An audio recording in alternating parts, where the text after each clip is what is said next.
नमस्कार दोस्तों, मोदी सरकार के चाणक्य और संकट हरण केंद्रीय गृह मंत्री अमित शाह ने पाक सीमा से लगे गुजरात कच्छ का दौरा कर दुश्मन देशों को नसीहत के साथ कड़ा संदेश दिया। गृह मंत्री अमित शाह ने सीमा सुरक्षा बल यानी बीएसएफ के एक लंगर स्थल की आधारशिला रखने के साथ भारत पाकिस्तान सीमा पर प्रमुख बुनियादी ढांचा परियोजनाओं का उद्घाटन किया। दोस्तों, गृह मंत्री अमित शाह भारत पाक सीमा पश्चिम में स्थित भारत की अंतर्राष्ट्रीय सीमा की आखिरी चौकी के करीब संवेदनशील हरामी नाला और सीमा चौकी के 11 70 स्तंभ का भी दौरा किया और वहां सुरक्षा स्थिति की समीक्षा की। कच्छ गुजरात के भारत पाक सीमा पर हरामी नाला का दौरा कर जवानों से खुद रूबरू हुए और बॉर्डर के ताजा हालातों की समीक्षा की। दोस्तों, कच्छ पहुंचे गृह मंत्री ने बांध स्थल का भूमि पूजन करने के बाद सेना का भरपूर मनोबल भी बढ़ाया और कहा कि आज जो आधारशिला रखी है वह बांध नहीं है, दुश्मनों के डेथ वारंट की मशीन है।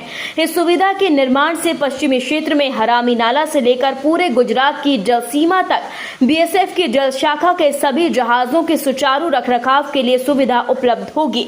गृह मंत्री ने बताया कि 257 करोड़ रुपए की लागत से ये ऐतिहासिक परियोजना से एक प्रशासनिक भवन, कैंटीन, अधिकारियों की मेस, प्रशिक्षण केंद्र, परेड ग्राउंड और 450 से अधिक पानी के जहाजों के रखरखाव के लिए कार्यशाला शामिल करने की बात कही और कहा कि इस परियोजना की योजना जवानों के लिए कवच और दुश्मनों के लिए काल का गाल होगी, जिसका उपयोग सतर्कता बरतने के लिए किया जाएगा। दोस्तों, पाक की सीमा पर शेर की तरह दहाड़े शाह ने कहा, सभी सीएपीएफ में बीएसएफ जिसके पास भूमि और जल सीमाओं को सुरक्षित रखने की अद्भुत दक्षता और विशेषज्ञता है। दोस्तों, आपको बता दें, बीएसएफ हमारी ऐसी सेना शस्त्र बल है जिसकी अपनी वायु शाखा भी है। बीएसएफ के पास भारतीय सेना की तरह जल, भूमि और आकाश की रक्षा करने की क्षमता और अनूठी अद्भुत ताकत, साहस है। शाह ने कहा, आज मैं हमेशा आपके बीच आकर खुद को गौरवान्वित महसूस कर रहा हूँ। दोस्तों, केंद्रीय मंत्री ने 28 किलोमीटर लंबी चिड़िया मोड़, बीआर बैट लिंक रोड और हरामी नाला के 11 64 स्तंभ पर एक चौकी टावर का भी उद्घाटन किया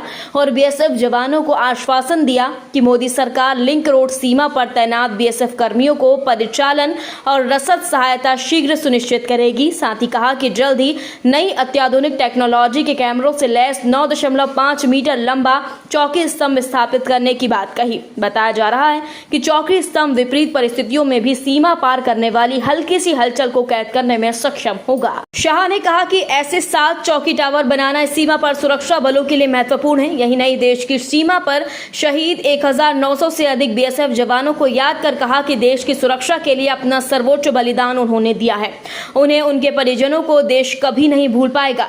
यही नहीं, नादाबेट में व्यवस्था की गई है जहां पिछले साल शाह के द्वारा एक सीमा देखने के बिंदु का उद्घाटन किया गया था और कहा कि आज वहां के नागरिकों को इतिहास के बारे में पता चल सके। भारत के अमर शहीदों की शहादत, बीएसएफ और शहीद जवानों को श्रद्धांजलि देकर गौरव गाथा गाने की बात भी कही। अमित शाह ने कहा, बीएसएफ का हर जवान वह बब्बर शेर है जो -43 डिग्री से +43 डिग्री तक के तापमान की प्रतिकूल परिस्थितियों में सीमाओं की रक्षा करता है, चाहे वह सुंदरबन हो, हरामी नाला हो, जम्मू कश्मीर की बर्फ से ढकी पहाड़ियां हो या फिर विभिन्न झरनों से घिरी बांग्लादेश की सीमा हो। बीएसएफ ने हमेशा अपनी नजरें दुश्मनों को यमराज तक पहुंचाने के लिए खुली और निशाने पर रखी हैं।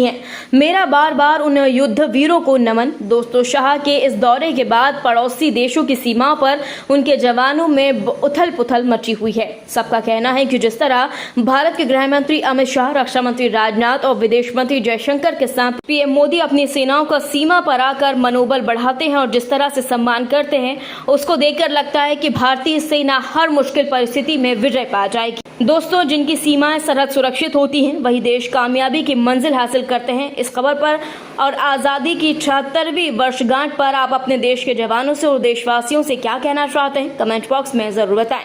और यदि आपने अभी तक हमारे चैनल को सब्सक्राइब नहीं किया तो प्लीज बेल आइकन दबाकर अभी हमारे चैनल को सब्सक्राइब करें।